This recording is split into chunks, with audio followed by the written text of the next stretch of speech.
Olá, querido irmão, a graça e a paz do Senhor seja com todos. Bem, nós vamos dar continuidade ao nosso estudo bíblico, Neste nosso Aprendendo com a Bíblia. Nós já tratamos sobre o credo apostólico, E agora nós vamos tratar sobre o Evangelho segundo São João, ok? Então, nós vamos tratar o Evangelho conforme seus capítulos mais importantes, certo?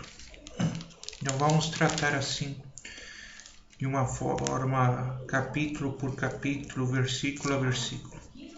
Vamos pegar os pontos mais relevantes teologicamente, e abordá-los fazendo uma explanação sobre cada passagem, certo?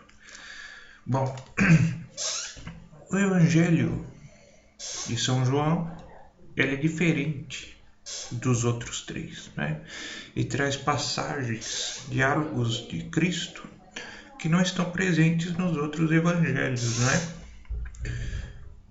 Diálogos, passagens muito interessantes. E hoje nós vamos tratar sobre o primeiro capítulo.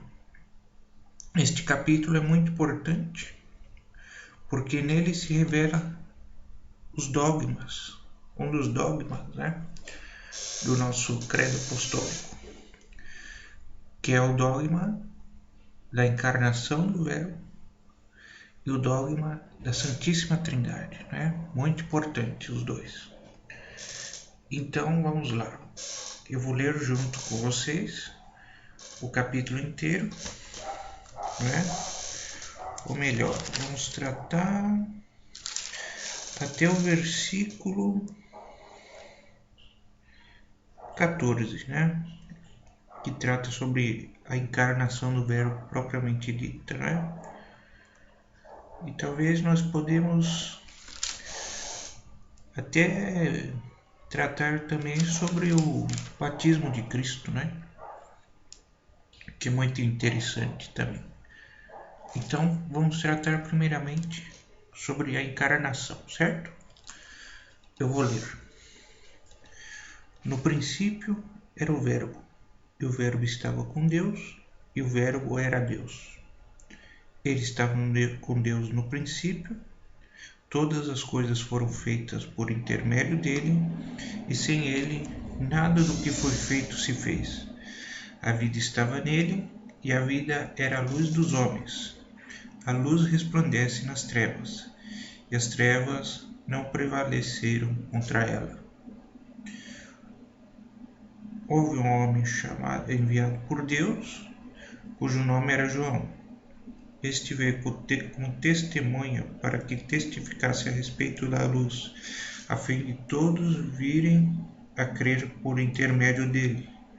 Ele não era a luz, mas veio para que testificasse da luz, a saber, a verdadeira luz que, vinda ao mundo, ilumina todo homem.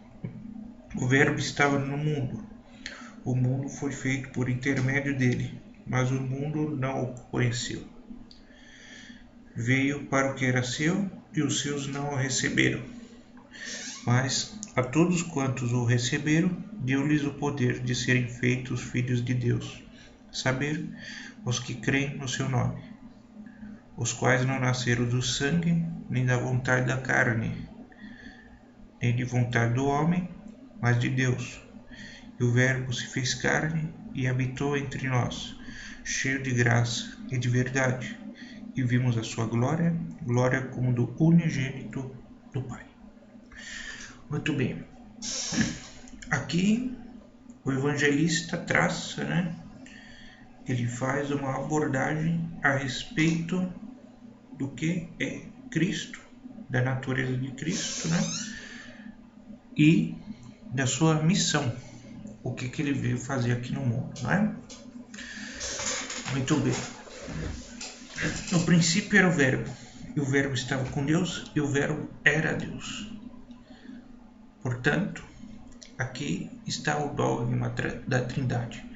Cristo é a segunda pessoa da Santíssima Trindade, como nós vimos no credo, né? Nas aulas sobre o credo. A primeira pessoa é Deus Pai, a segunda é Cristo e a terceira o Espírito Santo. E Cristo, ele estava desde o princípio lá, desde o princípio da criação de tudo. Ele é o verbo porque ele é o princípio primário, né? O princípio através do qual Deus criou o mundo. Uma obra literária muito interessante que trata sobre isso, né? São as Crônicas de Nárnia, né? No primeiro livro dessa saga, nós podemos ver que na criação do universo de Nárnia, o leão, né, que representa Cristo, ele vai cantando uma canção muito bonita. E através da canção dele, ele vai criando todas as coisas, né? O sol, as estrelas, a terra, os seres vivos, não é? É muito interessante isso. E assim foi a criação do mundo. Foi através dessa canção, desse verbo que Deus criou o mundo. Foi através de Cristo, não é?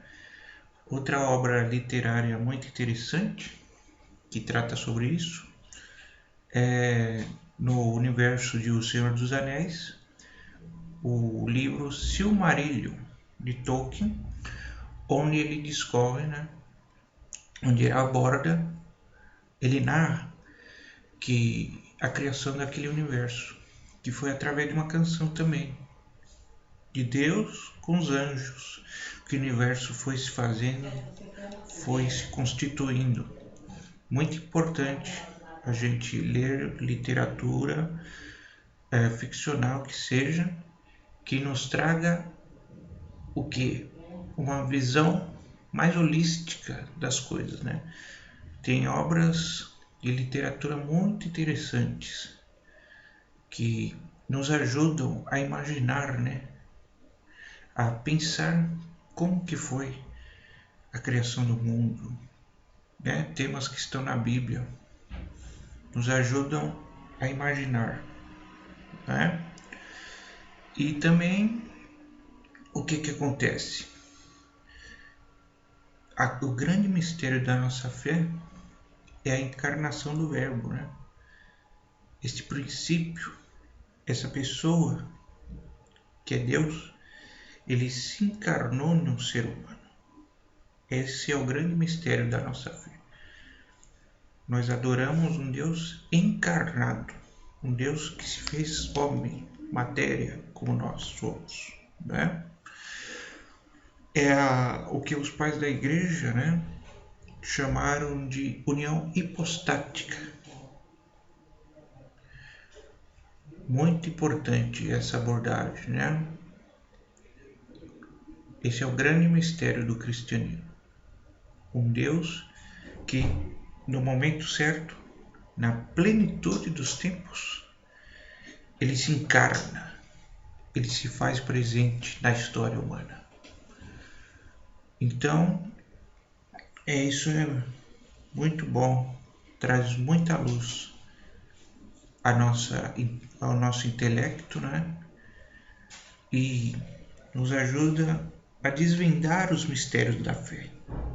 Que isso tudo é mistério.